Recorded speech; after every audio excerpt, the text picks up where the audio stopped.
Snacks. We're going to start in 1 minute in the main stage room, which is sustaining Canadian content in post-secondary education with collaborative innovation.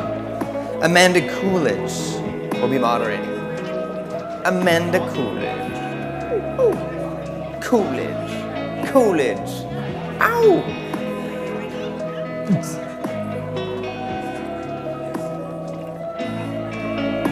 Are you really? What? Robert, you have, what? Okay, this is an exciting time. We have matching socks in the front here. Robert and Amanda are wearing matching socks. So we're gonna get started here. It should be a Kahoot. Where are those socks from? Yeah, come on. I love me some Manitoba. Check. I'm from the same, I'm from the same Boniface. Apparently I missed the memo. Yeah. You and I All right, memo. I'm going to introduce you to the coolest panel you might see ever. So cool in the fact that two of them are wearing socks. We have the lovely people here who are so excited for this session. They're like, I'm going to get some cheese and come back and enjoy this. We have Clint, Robert, Carley, Alexandra, and Amanda who will be moderating. This, again, is sustaining Canadian content in post-secondary education with collaborative innovation. That is a mouthful. And again, if you were wondering what else is happening right now, scaling learner-centered design in Markham, don't tell them. I was told to tell them. Stay here. Okay, you know what? I'm told to stay here. I listened to Amanda. She knows what's up. Stay here. This is the coolest room ever. Don't go, guys. Guys, where are you going? Guys, you got to stay here. Oh, that's embarrassing. Guys, this is cooler than cheese. This room is cooler than cheese. I'm just saying. So, all that to say, without further ado, this is going from 3:40 to 4:40. This is an hour of awesomeness. And then we're going to wrap up the day, and then it's party time with Magnet. So, take it away, folks. Okay, thank you so much. Before we begin, I would like to begin with the land acknowledgement. Toronto is in the Dish with One Spoon territory. The Dish with One Spoon is a treaty between the Anishinaabe, Mississaugas, and Haudenosaunee that bound to share the territory and protect the land. Subsequent Indigenous nations and peoples, Europeans, and all newcomers have been invited into this treaty in the spirit of peace, friendship, and respect. I also wanted to share a little bit about what the dish means because I think it's representative of what we're going to be talking about today. The dish, or sometimes it is called the bowl, represents what is now southern Ontario, from the Great Lakes to Quebec and from Lake Simcoe into the United States. We all eat out of the dish. All of us share this territory with only one spoon. That means we have to share the responsibility of ensuring that the dish is never empty, which includes taking care of the land and the creatures that we share with it. Importantly, there are no knives at the table, representing that we must keep the peace. So before we formally begin with some questions, I would love for each person on the panel to introduce themselves, your name, role, and organization.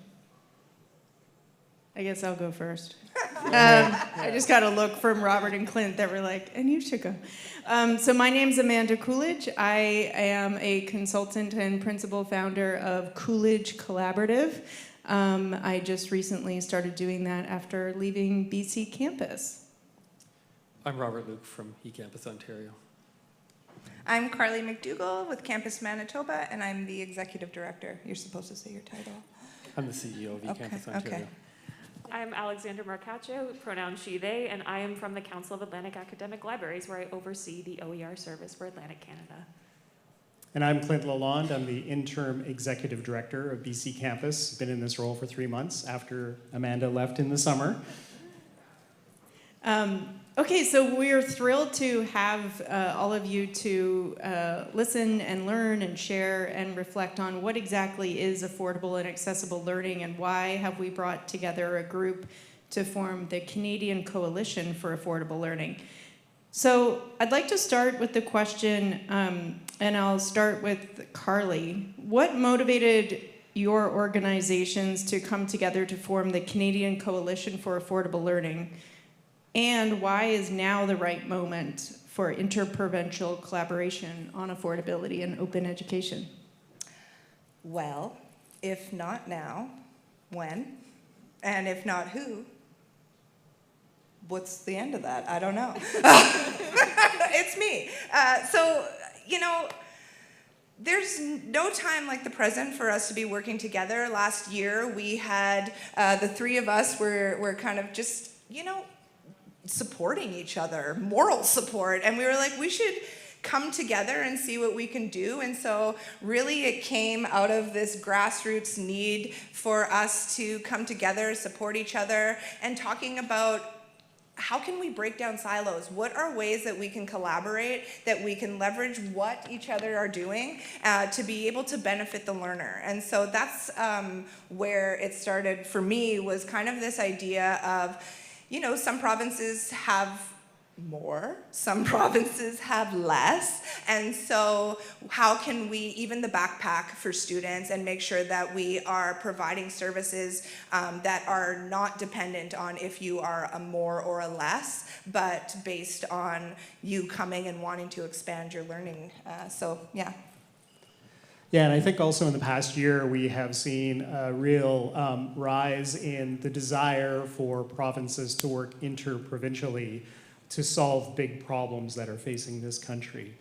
There have been, as we all know, threats to our sovereignty. We have changing economics every day, and those kinds of the solutions to those kinds of problems are going to require deeper interprovincial collaboration. And so we thought representing the provinces and the regions that we do now was a good time to kind of come together to look at sort of pan-Canadian solutions. Yeah, I would definitely agree with that. So I represent actually 4 different Atlantic provinces, so New Brunswick, Nova Scotia, PEI, and Newfoundland. And already in the work that we do, we're small provinces. As Carley said, some of us are working with tighter budgets and have to be a lot more resourceful. And on that smaller scale in the Atlantic region, we already are doing a lot of collaboration. We have an open education program because of that tight collaboration between our librarians, between our student advocates, our faculty across these Atlantic regions. And so we already saw the power of that on a small scale. And there really became that question of what happens if we broaden that out? What happens if we look to folks who are doing this amazing work in other places? And I think another reason why now is I think back to, on top of my work with this coalition, I also do mentor students from my alma mater. And I was just talking to a couple of them yesterday, and the cost of living crisis at this point is getting out of control. I talked to students who have confirmed for me that at this point, their cost of living with things such as rent has doubled since I was in undergrad. Students are facing an impossible landscape right now, and the haves and the have-nots really are what is starting to separate who has access to education. And so it is important to do what we can. Even with these small components like textbooks, those have a ripple effect. When you have students who are choosing between groceries and their course materials, making those course materials free to access does have a long-standing impact on their ability to continue living, continue thriving.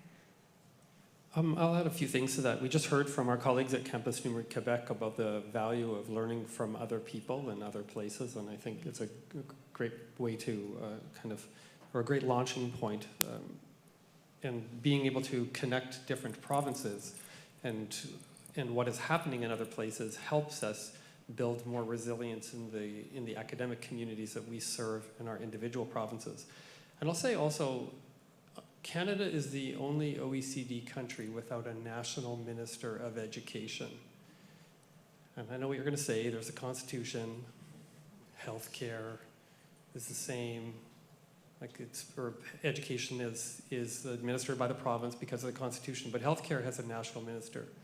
And we do have a national minister of skills, that's Patty Haiju right now, the Employment and Social Development Canada. They're the de facto minister. We had a quasi-minister of national education when the former immigration minister made changes that affected the education system.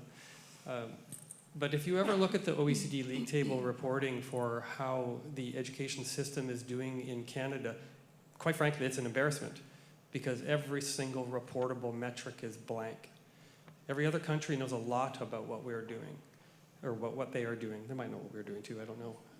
But we don't really as a country, and I think we recognized, to Clint's point, in the kind of post-trade war era, we need to self-organize to find a way to tackle the affordability issues that our students are facing in ways that can knit together the different jurisdictions, irrespective of what the provinces, the territories, and or the federal government is doing.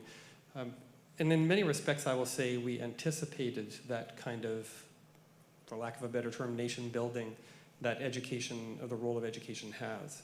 So I think I don't think we're appointing a national minister of education, maybe we should, but we are certainly helping to advance the conversation about how we can collectively, as a country, figure out how to improve access to education through affordable means, and I would say also help labor mobility. Thank you. So we all know that we're in the midst of an affordability crisis in higher education. Dr. Diane Purvey, who's the provost of Kwantlen Polytechnic University in British Columbia, says that when you use open educational resources in your course, it's like giving every student a $1,000 scholarship upon entrance. And I think that's really powerful to think about what it is that when you make a choice about your learning materials, the impact it could have. And I'm curious, how are the CCAL partners, so CCAL is the acronym for this group, how are the CCAL partners helping to lower the cost of access to education?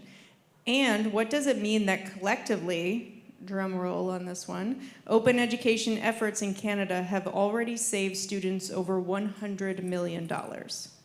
Woo! Yeah, very good. I'm going to ask Clint to start on that one, if you wouldn't mind. Well, I think first and foremost, it shows that it works. I mean, we're not dealing with something that's at the fringe here. We're not dealing with something that is, kind of off the side of desk stuff. $100 million is serious money, right? So it shows that the adoption and the support of open educational resources actually works. 20 years ago, nobody knew that, right? And even 10 years ago, I can remember when we started the Open Textbook Project back in 2012, 2013, there was a lot of skepticism that this would actually work. And so now here we are in 2025, and we can talk about $100 million saved to students. So I think first and foremost is we need to talk about how it actually works and stop talking about it as being something that we should try, we should maybe. No, this is a proven strategy that works to save students money. Robert or Carley? Yeah. Yeah, I would say too that affordability isn't just about textbooks. The $100 million represents food on people's plates. It represents shelter. It represents people being able to buy Lego as something to do in their spare time. It's not just about a textbook. It's about, like Clint said, the ripples and the tangibility of these student savings. And so with CCAL and having the 4 pillars be around micro-credentials, flexible pathways, digital fluency, and open education, we're trying to break down those barriers that are barriers for students and making sure that it is accessible for more folks in Canada. You know, when I a little bit ago was a student, I didn't even budget for textbooks. It was a slap in the face when I was like, what the textbook heck is going on here? And it was, for a 19-year-old kid, $1,000. I mean, I'm 42, it's still a lot of money. So that is overwhelming. And so can you imagine the ability of someone to be able to start their first day of class, they don't have to pay for their textbook, and they have access to that textbook. And here's one, they're actually reading about content in Canada as opposed to when I was in school reading about US stats, US data, US content. I wasn't even taking in about me as a learner, and I wasn't seeing myself in what I was learning. And so I think there's quite a few reasons why this affordability crisis really matters, and really we got to break down those barriers. I really like, Carley, that you talked about it's not just about textbooks or any kind of resource, that it's like the cost savings goes beyond what happens in the classroom, and I think that's very important. I think we all probably agree that education is a good thing, and we want as many people as possible to access education. We are the most educated population on the planet, depending on how you cut the demographics. We have more people than any other country in post-secondary or who have graduated post-secondary, when you include tertiary type A and B, so both college and university. Actually, university and college, type A and type B. that means that getting past the 68 or so % that we are at is going to require us to reach learners who we would consider non-traditional. There's only two populations growing in this country, that's Indigenous learners and immigrants. And Indigenous learners in particular, as we've heard in this room already, need as much help as we can provide them to access education. Because of the ill effects of colonization, secondary education attainment can sometimes be difficult. So we need to be mindful that not everybody is coming at us with the same toolkit that we are. But I'll make another point as well, and I'm sure you all know this, but not all students buy the textbooks. What? It's true. Stop. No, it's true. I'm stunned. I know. It's true. It's a fact. And I'll tell you a little story about somebody who I know in my family who is going to school, post-secondary education at a large school here in Toronto, and it was during the pandemic, and they had to buy a textbook, like an actual textbook. And the person was on the Zoom call, and it was the first class, and the professor said, you can go to the bookstore. We were in lockdown, by the way. But you could go to the bookstore, and you could buy this textbook. It wasn't available anywhere else. And the bookstore at that time, I know because I had to go buy the book, was only open from 12 to 4 or something like that on only days that began with a W or something. It was very difficult to get to. Conversely, traffic was a breeze. I was able to park downtown and get downtown. It was great for that reason. Anyway, so the professor says the textbook's not available online, and everybody, hue and cry goes up. There's a Discord conversation going. If anybody else knows what a Discord server is, so Discord is basically like a parallel kind of chat room, basically, that's happening at the same time as the Zoom chat is going. And so there's a Discord server, and a hue and cry goes up on the Discord server. What? There's no electronic textbook? This is ridiculous. Literally within about 2 minutes, somebody found a cracked version of that textbook and posted it up on the Discord server. Now, I do not advocate cracking copyright or anything like that, but the point of this story is that that was an option removed from those learners. And those learners, in that case, were highly motivated to get the textbook, but to get that in a format in which they wanted to read it or to consume it. And in that case, it wasn't going downtown Toronto to pick up a textbook on a Wednesday between 12 and 4. It was, oh, I'm going to click that button and download that textbook. So I think that's an instructive story, for me anyways. It was illustrative for me of the need for digital options. And digital options are what open educational resources are really providing for people. Yeah, and I think also to add to that, when we often talk about education, post-secondary education, we have one specific vision of it must look like this way, in this structured way, in these classrooms that are structured just so. But in my opinion, and I know that this is something that the folks I work with at CAL believe, education goes beyond that classroom. It extends into their life, that lifelong learning. And if you have even a more traditional textbook that's e-textbook, I'm a librarian by training, so this is kind of the librarian side of me coming through, but they will lose access to that textbook if it's a digital, traditional, non-OER copy by the end of the semester because they are essentially paying to loan it. They will not have access to that knowledge in that form afterwards, whereas OER, they stay. They are long-term. They will have that with them. They can carry that with them throughout their careers, even when they leave post-secondary. And I think we need to start thinking about, what does education look like? Does it have to look like a traditional classroom? What can it look like? And I think that's what's great about this panel, my colleagues here, is that we are trying to think beyond just a singular classroom. And to kind of tie it back to the 100 million, that is savings that we accrued collectively on our own before this coalition started. Those are us kind of working with the OER that are created in the region that we're from, and not, necessarily tracking, say, folks looking to other provinces, looking to other places for OER that are already out there and the work that's already out there. And so I think that's us coming together as a collaborative also kind of echoes what we could do kind of in the classroom of folks looking to other provinces to learn.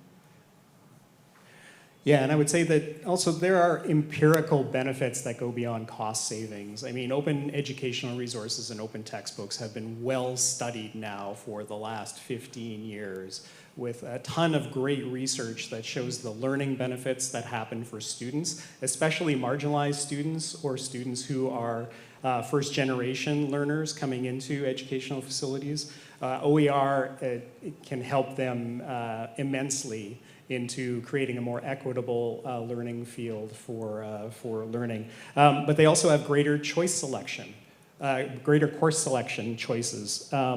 They can choose, because students do choose based on cost if they know the cost ahead of time, and they often feel restricted. They may want to take this course, but they also know that the instructor there might be using a $200 textbook, and this one does not have a $200 textbook, so they're choosing their courses based on that. So by eliminating that field as much as we can help students increase the choice that they actually have for the courses that they want to take. They can finish their programs quicker. This has been empirically shown as well because students have to make course selection often based considering that textbook cost into the cost of their education. If that is removed, they can take more courses. They can complete their programs quicker, get into the workforce quicker. And students, once they finish school, are delaying their life choices after school because they have this incredibly huge student debt loan. And I don't know if you saw yesterday, I think it was Alex Usher, who said one of the things in the recent federal budget that kind of is going underreported is the elimination of the Canadian education grant, which was up to $4,200 for students. So this is just another barrier, economic barrier, that we're putting towards our students. And so when students come out of school with tons of student loan debt, they are delaying, starting families. They are delaying buying vehicles. They are delaying having that kind of economic security that we want people to have in uncertain economic times. So. Thank you. Yes, those are, I think we also have a lot of those stats too, that you can find across many of these websites. And in fact, I would just put a plug in for the report that you did with Rajiv that I do believe contains some of this information as well. Yes, it does. Yeah. Who was on the test stage last year talking about that report? Oh, great. So one of the things also that we've talked about before about open education is this ability to develop content that is written by Canadians for Canadians. And there is something very that is one of CCAL's goals, which is to have a made in Canada solution. And one of those solutions that we've talked about previously is a national OER discovery system. And I'm curious, I'll ask Robert to start off with this response. What does this initiative represent in terms of educational sovereignty, equity, and innovation across provinces? It's a very important point to think about our educational sovereignty, particularly when we're thinking about not just the production of educational resources, but what happens when we use those resources, i.e. The digital data trails that we leave when we're leaving those. We are more or less enthralled to accelerated algorithmic capital, and that is increasingly monetizing our own activities. I'll post up a picture of us, hopefully soon, on LinkedIn. It's the same thing. Have to get the picture. I'm going to have to get the picture first. No, it's true. But I mean, that's an important context. We all make our decisions about what kind of platforms we're going to use. But when it comes to education, I think we have to think about that in terms of the production of educational resources. And not all textbooks need to be OER. Not all textbooks will be OER, but some should, and most can. So the production of them is the one thing, and making sure, as you pointed out, Carley, that you are represented, that Manitoba or Quebec or Saskatchewan is well represented in the kinds of examples that people are learning about. But when we also create and house those resources in Canada, and we create our own digital narratives around them, and I think that's an important part of the sovereignty question. And I want to build on that. So anecdotally, I run a grant program in the East Coast, and we asked faculty who are interested in creating new OER to explain to us why they're creating this OER, why this OER, and why now. And the number one thing that we get in response, I'd say it was about 100% of applicants this past year, said it's because these OER do not represent Atlantic Canada as it is, or like they don't represent the Maritimes, the unique context that is there, that students are facing, the realities and the challenges. And also from an EDI perspective, that certain marginalized populations are not being represented, that the textbooks out there have a very Eurocentric, American exceptionalist view on the topic, and that there are many students who won't see themselves in that. And we have research that backs up the fact that like the more students feel represented in these resources, that's going to motivate them, that's going to make them encouraged to learn, but it's also going to be more relevant to them. And so I think that that kind of localization and that kind of sovereignty, and it's not just about, Canadian sovereignty more broadly, but students taking ownership over their learning and feeling represented and motivated to take that ownership. And because at the end of the day, these OER, they are for students. They are for these students. The students need to be at the center of what we're doing. And so seeing textbooks and resources that represent them and their day-to-day lives is so critical. I'll also say too, findability is just the starting point for OER, right? We've been doing this for a while in British Columbia, and once people find an OER, they need help to find the OER, but they also need help in how to integrate that OER, to redesign their course, to think differently about how to use that OER, because the open licenses that come along with OER do give you some things that you can do differently with your pedagogy and the way you think about your course development. So discovery is important, and it's the first step, but then the next step after that is helping to support people at the institutions on how to actually use it, and perhaps how to maybe make the step from an open educational resource to open pedagogy, and having students co-developing resources as part of the open education work that happens. And that takes some institutional support. And I might be jumping ahead here to the call to action at the end, but I know that you're all representing institutions here, and I just wanted to say that there's a lot we can do sort of nationally and within our provinces. At the end of the day, it does come down to some support at the institutions to be able to help instructors actually use this to really gain the benefits of what OER has to offer. For me, a Made in Manitoba or a Made in Canada approach means developing systems that are intrinsically Canadian. And so meaning that it's accessible, it's bilingual, it's regional, it's diverse, and it's collaborative. Communities matter, people matter, keeping people in their communities matter, and so online courses allows folks to be able to stay in their communities, to work within their support systems that they have already built. Open educational resources matter because then they can access those materials as easily as they're able to access online courses if they aren't able to take what they want to take within their institution. When I think about educational sovereignty, it's about not outsourcing our innovation.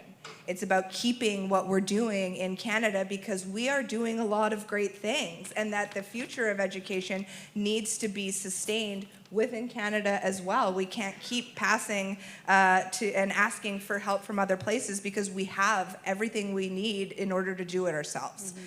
And so I feel like we're creating a national framework that serves our institutions and learners first. And that's a powerful statement about equity and self-determination in education. I love the piece about not outsourcing innovation. Well, thank you, Robert. I appreciate that. I saw the Minister Evan Solomon speak yesterday, and he needs that line. Give it to him. Well, I'm going to introduce you. Okay. Yeah. No, I think it's really important. I think we're talking about the idea of educational sovereignty. I mean, is it a joke that our country's sovereignty is a joke to our formerly friendly trading partner? I'm not sure. I think it's important for us to really take seriously this moment of what it means for us to build the economy of the country. And by economy, I mean the social, the cultural, and the economic capacity for us as a country to be able to make our own path forward. I want to make 2 points on the equity side, though, because I think they're important and I don't want to lose them. And I had a conversation with Veronique a little earlier, very brief, about the REL and Pavilion, which is the Campus Numérique open library. And that's really important. You have one Francophone education institution in Manitoba. We have 9 Francophone and bilingual institutions. We try to increase as much Francophone options as we can. But I suspect there's a lot more in Quebec as well. And we and Manitoba may have some that you don't have. And New Brunswick, of course, is also actually our only official bilingual province in the country. So I think there's a lot of value to be had in realizing that, oh, you've got that? Great. I don't need to recreate that. And at a bare minimum, being able to tell the people that we support in Ontario that, oh, you should go check out the Atlantic Libraries, you should go check out Campus Numérique Quebec, you should go check out Campus Manitoba, providing a link to them and BCCampus. Like, that's the minimum that we can do for discoverability. I see Virginia here, all about libraries, like being able to, it's great if you're producing stuff, but if nobody can find it, that's basically a problem. It is. The other point I want to make, though, is about Indigenous education. We heard a little bit about that as well earlier. And you heard the minister this morning in his opening remarks talk about the virtual learning strategy. And in the virtual learning strategy, we, over 3 years, we supported the sector with $70 million. Half of that went to support open education, just a little bit north of that, actually. Which is a pretty significant investment overall. One of the things that we did in that program was think about ways we could encourage Indigenous educators and institutes to participate in that. And it's not just Indigenous educators. If you're doing anti-racism training, there are some materials that you do not want freely shared. With Indigenous knowledge, there are times of the year when knowledge can and can't be shared. There are only certain protocols or people who can share knowledge.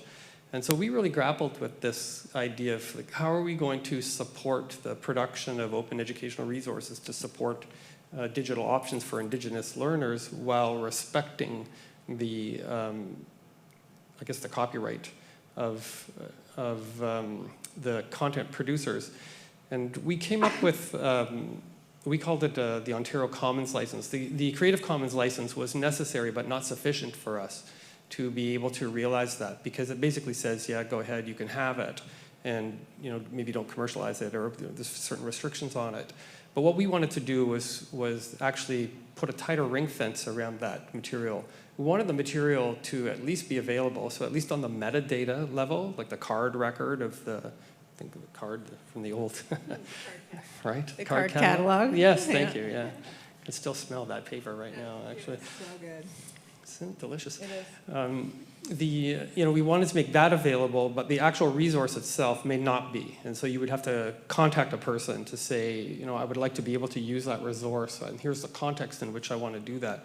So I use that example because that was an innovation in itself, and a way for us to work within the construct of open education, which, if I'm honest, has the risk of recolonizing Indigenous knowledge by saying, yeah, we'll give you this money, but then you have to give that away. Like that's not okay.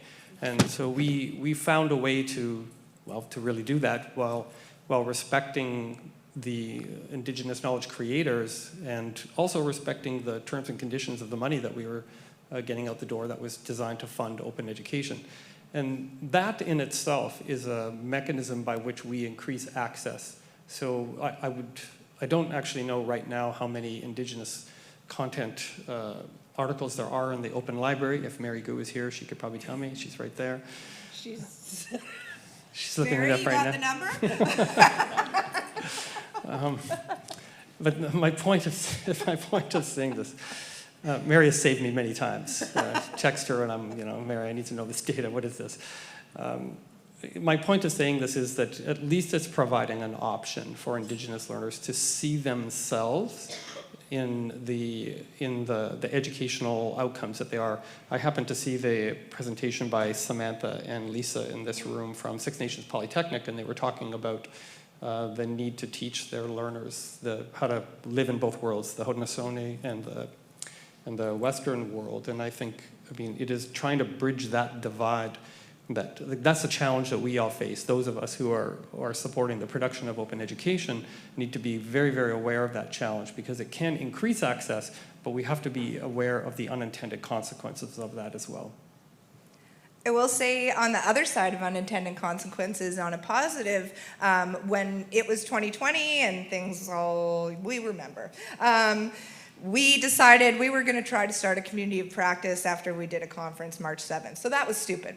But we decided we had to pivot once we all got locked in our homes for months on end. And one of the things we wanted to do, and we had been talking about for a long time, is adapting the Pulling Together Foundations Guide and the Indigenizations Guide from BCCampus. Like, they are fabulous. And so we were able to work with community members, Louis Riel Institution, Manitoba Métis Federation. We worked with all these different elders, knowledge keepers, in a time where we were all online. Protocols weren't met because we couldn't, and everyone came together in a good way, and we wanted to adapt this resource. What came out of it was that nursing faculty started using it. Police officers were using it within Brandon and within Manitoba, and we were hearing about Indigenous communities themselves taking the resource and learning about their own history. And so there was also, I never saw that coming, right? And so you don't know the content that you're creating, who it's going to reach and how it's going to matter.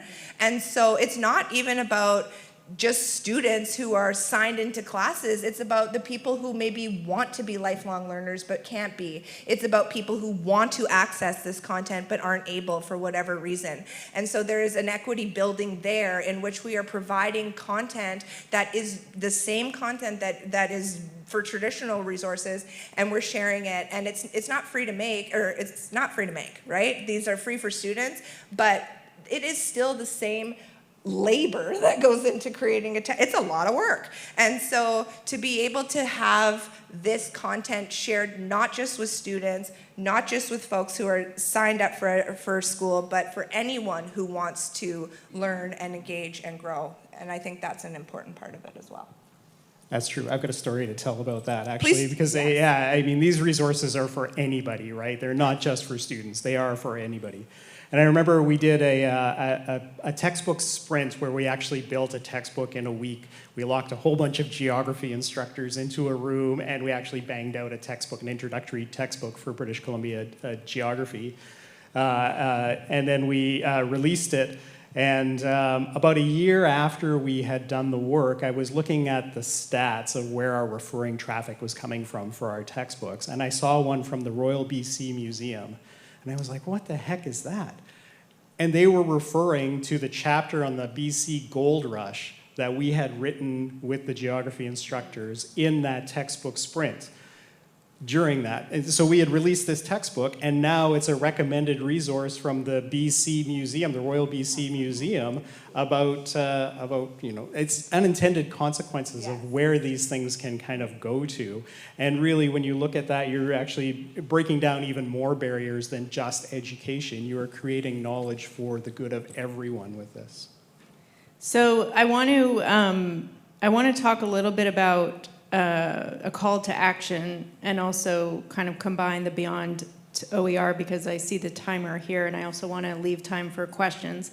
But one thing I wanted to also bring up, and this is something I've been thinking about a little bit. One thing, back to the land acknowledgement that I gave, is one thing that was shared is that we have a shared responsibility here. As provinces, we have a shared responsibility to our Canadian students, to our Canadian post-secondary institutions, and I really believe that.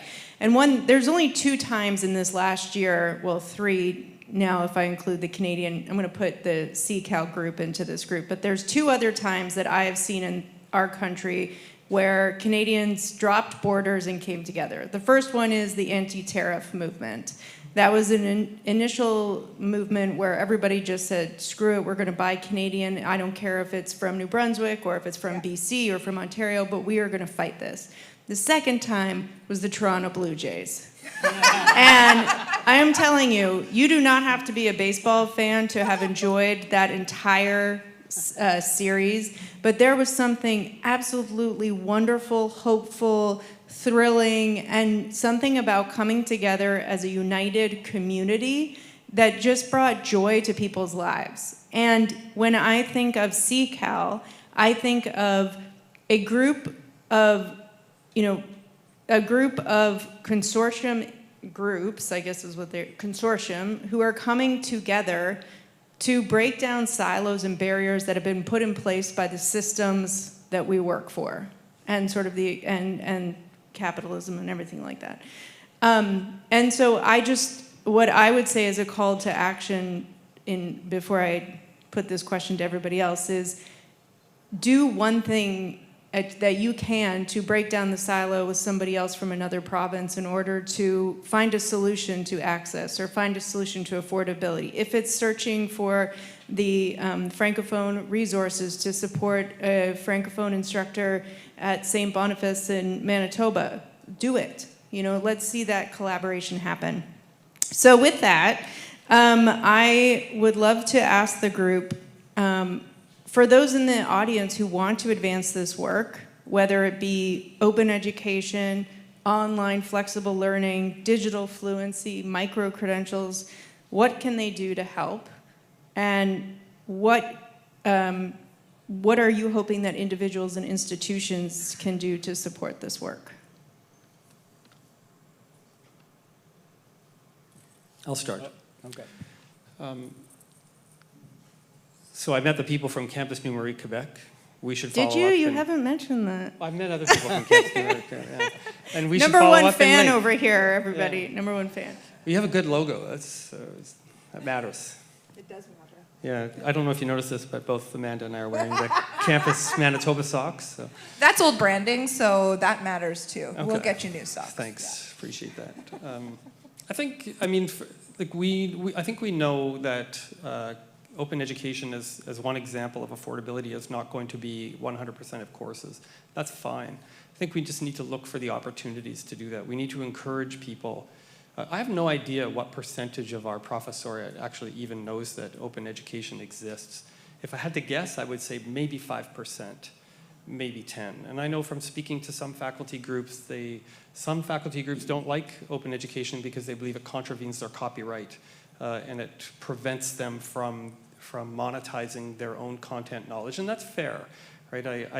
I may be a bit of an outlier, but I'm not certain that the anti-capitalist rhetoric that gave birth to open education is the most productive one for today, which is why I think the affordable learning mantra or AILERI is probably, for me anyways, a preferred model to, it's the spoonful of sugar that will help the medicine go down, if you will. In the most delightful way. Right? Thank you. You're welcome. So I would suggest, beyond making the connections that we do here, and Saskatchewan has Sask OER that has just come online. So I think making those connections among the open educational resource communities is important. Encouraging people to be able to use them. We have great models here in Ontario through Brock University and Fanshawe College, which are doing excellent work, co-investing with student groups, giving students work-integrated learning experience and jobs to create open education, and then saving money. Fanshawe College reports they save something like $7 million a year for their students alone. It's astonishing, right? It's a very good way to be working in concert with student groups. So my call to action is to get involved and encourage people. And if you hear somebody say, "Oh, open education, that's crazy, that's no good," ask them why. Challenge them on that. Right? As I said earlier, you should challenge yourself, but challenge other people. That person may be your ally going forward. And that's an important way that we will continue to grow the Made in Canada content. And one other thing I'll say is, Carley, you inferred this, and we were all at Carley's event in Manitoba earlier this year, where this point was made very profoundly, which is that open educational resources offers an on-road to education for people who might not yet be prepared to enroll in a course. And that is very important when you think about access. We're at 68%, 68.4% people with a tertiary education. As I said earlier, that other 31.5% is going to be very hard to convince to get into school. And we need to do everything we can to create as many on-roads as possible, to help as many people as possible get into post-secondary education so that they can have the careers that they want. Hearing all this, I'm reminded, Carley, I believe we were both at Open Education, the conference in Denver, Colorado, a couple weeks ago. I was attending virtually. And Apurva, who's in the audience somewhere, did a wonderful session with Adrienne Marie Brown, who quoted Mariam Kaba, and I'm reminded of it now. And Mariam Kaba is very well known for saying that hope is a discipline. It's this idea of we are in a moment. We've all talked about the realities of our moment, of this current moment in different ways, and it can be easy to become paralyzed and think, what can I do? What is there to be done? And what Mariam Kaba is talking about when she says hope is a discipline is this idea of it is something that you do every day. It is integrated into the actions you take every day, but also to celebrate the small wins. It's exciting to see $100 million here in 2025, but when Atlantic OER started, which was back in 2021, we celebrated being able to give out 5 grants and have 5 new OER created that year. It's a small number when you think about the fact that we have 20 publicly funded post-secondary institutions in Atlantic Canada, and that's 5 OER to 5 courses there, but that's still a win because it's 5 more than existed yesterday. And so kind of keeping that discipline and thinking of those smaller scale actions, like Rob just said, you know, if someone talks to you about OER and maybe is hesitant, challenging them, talking to them, that is a win because you have thought, like, had that person pause and reflect and think maybe differently moving forward. And those small wins are incremental and do add up. And so figuring out kind of within your position, whether you're a librarian as myself, whether you're an educational technologist who maybe talks to someone who's interested in OER but doesn't have the digital fluency to actually work with the tools out there to be able to create one and say, well, I can sit you down and explain how this works. Those are all small actions that do add up. I can say the wonderful thing about open education, too, is it's both bottom up and top down. And there are strategies at all the different levels. So if you feel like you are the one person at your institution, there are still things that you can do to kind of move open education forward. There are things that we can do at a systemic level to move open education forward. And I think those two things are happening in parallel, and they don't have to be necessarily completely aligned. I think the bottom will work, the top will work, and everybody will find a good solution in the middle for this. We're uniquely placed within our systems. I mean, we're not government, but we work with government. We're not an institution, but we work with institutions. We work within systems, so we do have sort of a systemic view of the things that we can do collaboratively to do that. But at an institution, we've seen a great deal of success in things like an institutional working group for open educational resources. If your institution does not have a working group, find those like-minded people and start having lunch and learns and just get together and talk about how you can move it forward and how you can actually strategize within your institution. Find those people there are people in your institutions, if you feel by yourself, that I guarantee you, there are tons of people in your institutions that you'll find as allies in your institution that either have heard of open education, or once you start talking about the principles of open education or what open education can do, they will come on board. So I would say collectively organize at your institutions and then figure out what's best for your context on how to move open education forward. There are other things like, meet people where they're at within your institution. So if you're talking to faculty, maybe focus on the pedagogical benefits of open education and what that can do and the things that they can do with open education that they can't do with sort of traditional textbooks or traditional learning materials. And that may be a way to kind of get in. But I think the number one thing at institutions is start collecting, working together, finding your allies within your institution, and start meeting to find solutions that work at your institution. I think all the approaches for CCAL are part of the same ecosystem of learner-centered education. So when we look at micro-credentials, they offer just-in-time learning. When we look at flexible and online learning options, it meets students where they are. With digital fluency, it helps them participate fully. And with open education, it ties it all together. One of the things that I really find impressive and that I love is that we get on these phone calls and we talk all about what each of our provinces are doing. And it's like, oh shoot, I can leverage that. Hey, can you send me that actually? And there's a lot of support of just, oh, well, in eCampus Ontario, they have a mandate where they say that you should pick an open educational resource and you should show that you're using this open textbook within your curriculum. whoa. So when we heard that that was happening here, then we can take it back and say, hey, just so you know, there's one mandate that is pushing people to use OER at a way higher speed than what no mandate. How about? So hearing what's going on in the different provinces really helps to be able to align yourself, and also to say, oh, I'm not as alone. We are all provincially, guided, but we're all going through the same things. It doesn't matter what province we're in. We're dealing with these challenges, all of us, together. And so I see a lot of times, because we have this system approach, systems saying, or institutions saying, oh, our institution's fine. If you find yourself saying that, then ask the questions, is it working for the students? Is what you're offering working for the students? Are you allowing them to be as mobile as they need to be? Are things as accessible as they should be? These are things where it's like, we can't just say just because one institution's doing it, then we're fine. We need to break down the silos in our provinces and work together to provide better education for all. Just because one institution is really strong, you should want, we can have enough for everyone. We are not have-nots in that way. We can all succeed in this. And there is an opportunity for us to do better. And I think one of the things that I'll just ask is, take care of yourselves. This is not easy work. We are all trying really hard, and the capacity in which we have to innovate and continue to change is tough. And we are humans, and we are fallible, and these things are hard. So, like Alexandra said, find your community. Find the people that are lights for you. I think about an Indigenous teaching we were talking about fires, and the elder talked about the fire that burns inside of you. How do you keep that fire burning? What is it that is going to make your fire burn? For me, it's working with other people. It's sharing, it's collaborating, it's seeing change. The same way, 9 minutes, I gotta shut up. I just looked at the time. But quickly, it's the same way. When I first started, I literally gave a presentation to one person about open education, and more than one presentation, to one.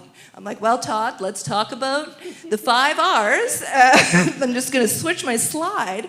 And this past June, we had an Open Horizons conference where there were over 100 people, and now we're working with the fabulous Coolidge Collaborative to be able to have a community of practice in Manitoba, and it's going really well. We've been able to provide a space for people to feel like they have a space. And so I guess my suggestion for you all is find your people, find your space, find the things that make your fire burn. What can you do to stoke your fire? That's a lovely way to open it up for questions. So we'll open up for audience questions. Oh, great. Thank you. It's not really a question, but it's more a statement. I really love the idea of a Canadian directory for OERs because I see the potential when we talk about thinking something like nursing, where we have to do equivalency from province to province and the ability to remove that, or even in my own education. I love hearing what BC is doing or what the Atlantic provinces are doing in terms of examples in my own learning. So I love the idea of having that and being able to, like a one-stop shop, to see what other places are doing and furthering our learning. So I really hope that this is something that can get off the ground and we can continue to do it, because I think as a country we can be doing so much more and sharing so much more about what the provinces and territories are doing in our own education or examples. And I love the example about the museum personally, because then it's sharing that this isn't just for education. Yeah. So I just wanted to say that I really love the potential, and my brain automatically went 10 years from now being like, oh, the Canadian content.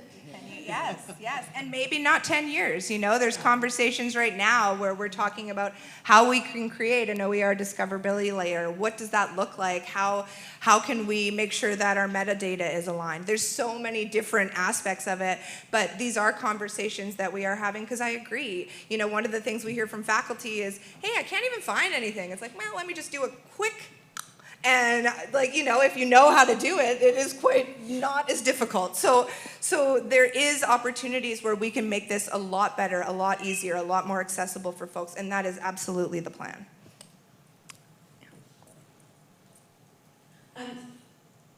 I am very happy to find my people and everything else for OER production.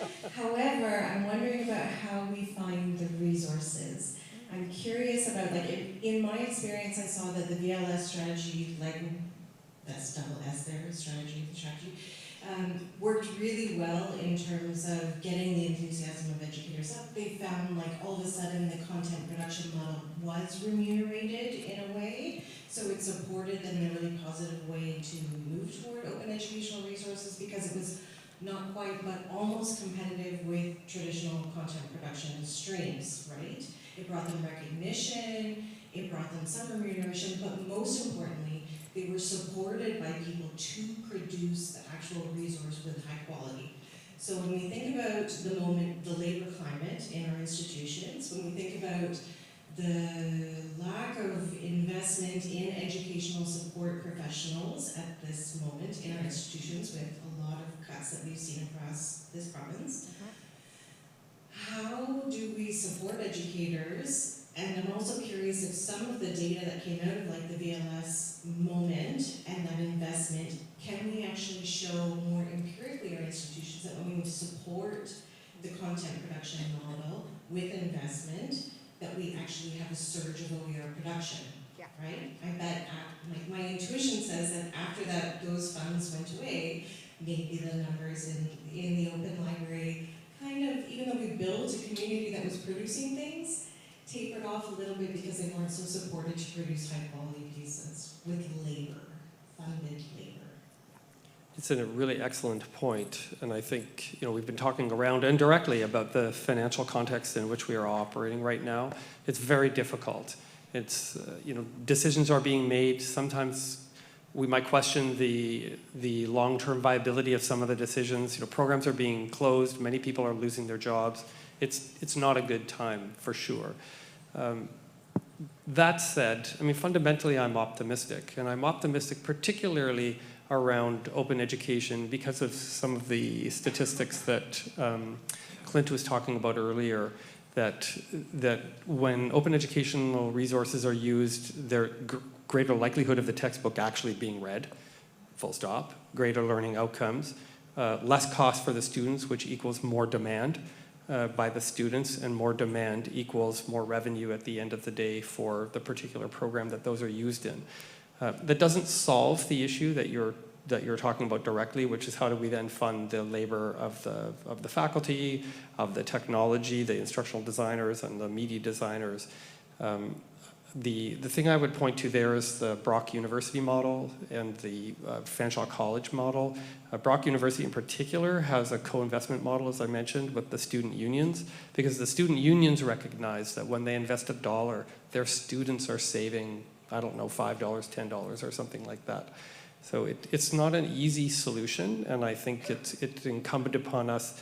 This is why we think this work is very important, actually, to bring visibility to the viability of open education. It's not something that could or should be or could be cut, but it's not something that should be cut. And very quickly, I'll talk about the digital options and things like micro-credentials.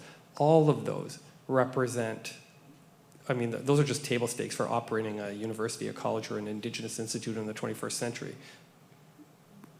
I'm sure there's going to be people out there who are going to troll me on that statement, but I believe that to be true. And when we do that, particularly around digital options and micro-credentials and new ways of envisioning how we can deliver the kind of competency-based education that our post-secondary system is known for, then we open up new avenues of revenue for our institutions. And it's a hard turn. As I said earlier, it's very difficult to change the wheel on a moving car. But once those wheels are changed, you're moving. And I think it's rooms like this and work that we do and that you do every day, Rebecca, that helps do that wheel change and helps us keep moving down the highway that we want to. Do you have an online question? We do have an online question. Okay. Oh my gosh, that's really loud. Apparently people online were saying that they couldn't hear the audience mic, but hopefully I'm talking to this this loud enough that you can. How can OER be effectively supported through platforms that enable faculty to collaboratively create, share, and adapt assignments while ensuring seamless integration with institutional LMS systems? Clint, do you want to answer that? And you have 1 I minute have and 1 6 minute. seconds. Well, we did quite a bit of work in BCCampus a few years ago on what we called the Open Homework Systems Project, where we actually investigated a whole bunch of different open technologies that would be able to do that. And one of the roles that we have within the system is to provide shared services for those kinds of tools and technologies. So we have taken it on ourselves because we realize that this is an important piece to be able to have technologies like H5P that will integrate with learning management systems, Pressbooks that can actually integrate, the technologies that can actually do that. So yeah, that's how we chose to address that, and recognizing that it is an important consideration. And Learnful, one of our sponsors, who's just out here, I guess you're online, so check them up at learnful.com, maybe? I guess. AI? I don't know. Don't listen. What is it? I think they're a CA. Oh. CA. So we have 10 seconds left, and with that, I would just like to say thank you to all of the panelists for your time and attention. Thank you to the audience members. Go enjoy your beverage and snacks outside and enjoy chatting We're with the each last other. thing between you and not free drinks, sorry.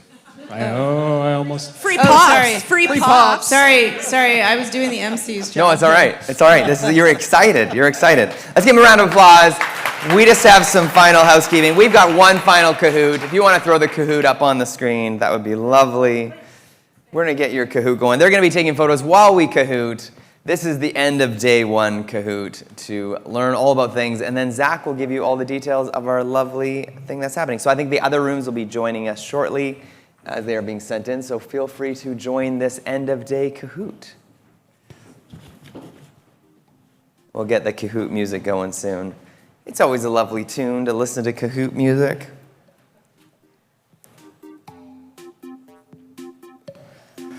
Do. Will Markham and Kitchener join us? Maybe. Sorry? Why don't we just do it? Oh, we'll do it. Oh, we're not going to wait for anyone. Oh, yeah. You want to win, don't you? This one's more of a reflective one at the end of the day. We're going to have a competition in the morning. This is to you're like, why am I even going to bother?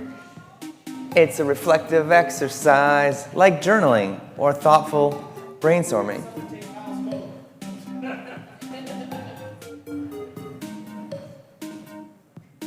All right, let's jump in. Let's get this started. Amanda's joined. We're ready. Amanda's in. Let's see. Okay. This is the evening. We're just going to check in, see how you're doing. Word cloud. This is one word. One word to describe today. Let's see what you're thinking. One word to describe today. Looking back on the day. Later on, you're going to do more than one word. So remember, this is one word. Later on, many words. One word to describe the day.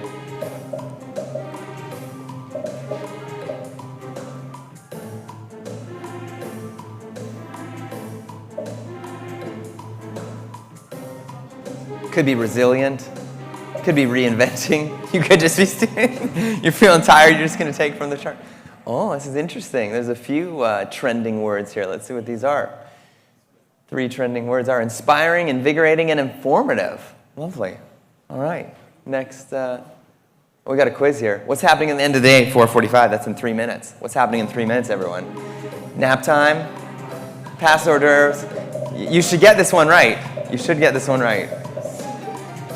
I hope you get it right. This is Zach. Zach will be coming up soon to explain what's happening. Oh, that's good. That's good. Someone is just going to skip it anyways and go to nap time. All right, here's a quiz. Which of these is not a test sponsor? We want to find out. We want to mention some of these other sponsors. Learnful, Ripen, Q Reserve, OnCat, Coton, Colleges Ontario, or the Ergonomic Chair Council of Canada, supporting learning one lumbar at a time. Which one is not a sponsor of today's event? Hopefully you met some of the other sponsors here today. They're out in the hallway. I feel bad. Learnful's in the corner. Give Learnful some love, guys. They've been kind of, or like go to their booth. I feel like they're like been kind of neglected. Every time I look over, they're kind of lonely in the corner. So visit Learnful, please. Thank you. All right, next one. Here we go. Scale of 1 to 5. This is a check-in. How's your energy level? We're about to go to the magnet networking time. Nap time or excited? Zach's really hoping for excited. Will you have magnets at this magnet networking? Just one. Can anyone earn that magnet that you're wearing? No, okay. There's no magnets. You thought there was going to be magnets? There's not magnets, but there's free drinks. Non-alcoholic drinks. Coca-Colas. Let's see, how's the energy level? Oh, there we go. All right, okay, okay, there we go. This is what we're going into tonight. Let's see, okay. Open-ended, this is many words. You can use many words. Biggest gem and takeaway from today. This is a reflective time, a chance to journal, to contemplate. Kyle can think about what it's like being a winner. Kyle's is just, I'm a winner. Could be some gem you learned, and maybe that gem gets shared with other people in this room. Sometimes your learning is other people's learning. Something you might put up something and you're like, where did that happen? Oh, I was not in that room. I'm going to go talk to you at that networking time. Sounds amazing. This is some good music. You switched up the music. I like it. This is like epic, almost like getting ready for like a suspenseful part in a movie. Zach, why don't you come up and talk about this after hours thing? Come on up now. This is good background music for what's happening. You'll wait? You have 43 seconds. You have 43 seconds to explain. There'll be hors d'oeuvres. Yes. Cheese? Sure. Yep. There'll be cheese. Some people are cheesed out, though, during the snack break. I saw someone putting cheese in their purse. No such thing. I was impressed with, I'm not going to say who it was, but there was a cheese purse person, and I'm like, that person loves their cheese. They did this. Not even a Tupperware, just the straight cheese in the purse.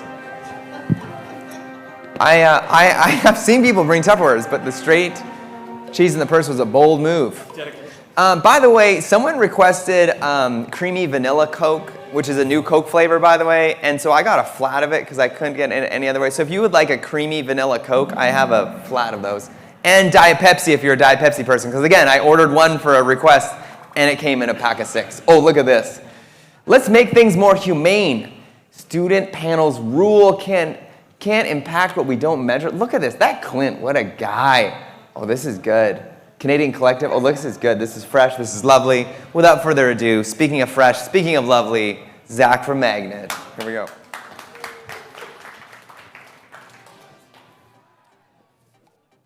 Just going to grab mic 5 if that seems to work. Great. Well, thank you, Darian. That was super dramatic, but really exciting and fun. Good afternoon, everybody. My name is Zach Rose. I'm the Director for Strategic Initiatives at Magnet.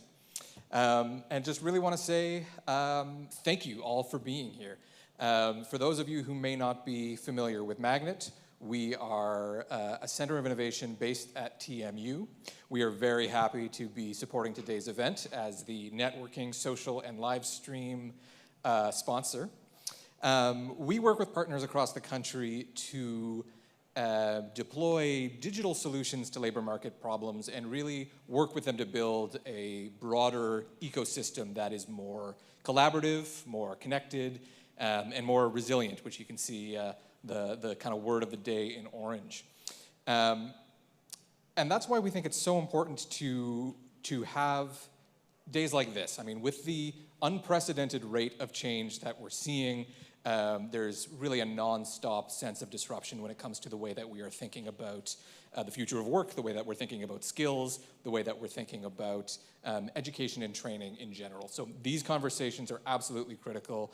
Really want to thank Robert and the eCampus team for bringing us together today, all of you for being here together today for these conversations, for this learning about what are the innovations that are happening across the system and what can we learn. So really, I am the last thing between everyone and the snacks and the drinks. So that's all I wanted to say. Thank you for being here. Thank you again, eCampus, for hosting this. I hope we can continue some terrific discussions during the networking social. And here is to a fantastic day one. Thank you very much.